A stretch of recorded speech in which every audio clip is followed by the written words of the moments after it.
আল্লাহু তাআলা আনহুর বর্ণনা, আমি আল্লাহ নবীকে প্রশ্ন করলাম, ইয়া রাসূলুল্লাহ, আল্লাহর কাছে সবচেয়ে প্রিয় আমল কোনটা আপনার কাছে জানতে চাই।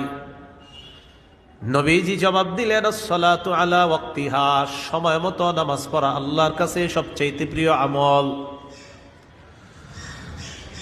ক্বালা সুম্মা আইয়ুন ইয়া রাসূলুল্লাহ, সাহাবী প্রশ্ন করলেন, এরপর আল্লাহর কাছে সবচেয়ে প্রিয় আমল কোনটা।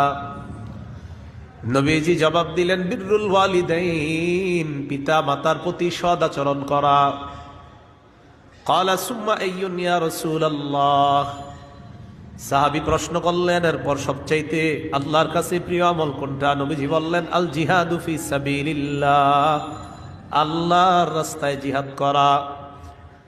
তাহলে হাদিসের মধ্যে নবী এক নম্বরে বললেন সময় মতো নামাজ পড়া আল্লাহর কাছে সব।